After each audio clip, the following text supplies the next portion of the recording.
Let's now bring in John Sitilides. He's a geopolitical strategist at Trilogy Advisors. John, thanks for being with us. And John, we do have a fragile ceasefire in place for now. Now, those rocket attacks from Hamas on Israel last night, they came as negotiations for a broader, more long-term ceasefire mediated by Egypt have been taking place. Why launch this attack now? Well, we have information, Michelle, that there may actually be a serious leadership dispute within Hamas. There are some that are pushing for not just calm, but perhaps for some type of a midterm ceasefire with the Israelis, maybe 3 to 5 years out, looking to bring some type of relief to the Palestinian people, to the Gazans, and to look to see how they can rectify a situation that has been utterly calamitous for Gaza over the last several months and certainly several years. And then there's the other faction that is much more closely aligned with Iran. And the hands of Iran are unmistakable here. And so the degree to which the Iranians are looking to, in effect, engage in a pincer movement against Israel from Syria and Lebanon with Hezbollah to the north and Gaza through Hamas in the south, there's a possibility that you have this dispute, and that's why you have mixed signals. So, John, who in the Hamas leadership is controlling these rocket attacks and launches, and can they be counted on to keep a ceasefire, should a ceasefire, even a tentative one for now, be made? That's been the great question over time, Michelle.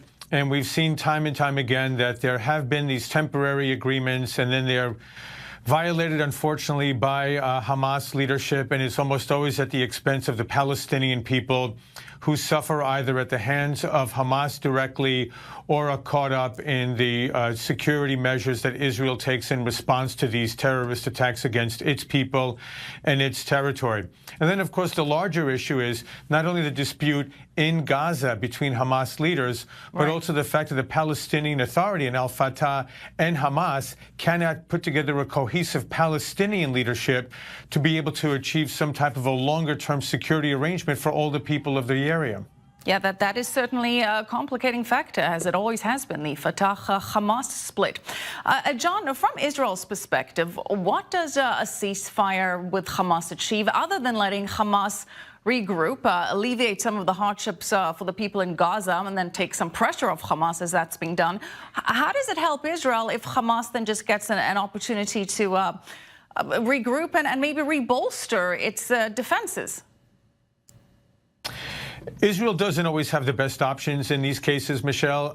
The other option at the extreme is a full-scale invasion of Gaza and a restoration to the status quo ante prior to 2005. But that would result in a horrific loss of life on the Palestinian side and obviously on the Israeli military side as well. It would be a very difficult solution, but it would put an end for quite some time to these types of Hamas provocations, but at an exorbitant cost that I think is untenable to the Israeli government and to Israeli society.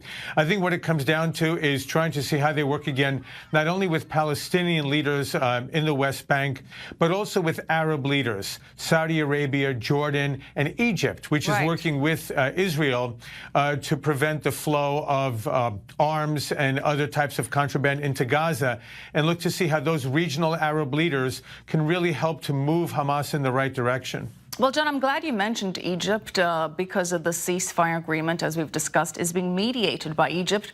What does Egypt want out of this? What's their ideal goal? Well, I think in the immediate region, Egypt, first of all, wants a secure border with Gaza, and it doesn't have it right now. It's a matter of fact, it's why Egypt is maintaining the land aspect of the blockade of Gaza along with Israel, as well as a naval blockade. I mean, everyone talks about Israel, especially in the Western press, but we conveniently omit Egypt's interest here. Egypt also has an interest in containing Iranian influence in the region. It's very much aligned with other Sunni Arab countries and viewing Iran as a completely malign actor in the region, and so they're concerned about an Iranian beachhead on Egypt's border.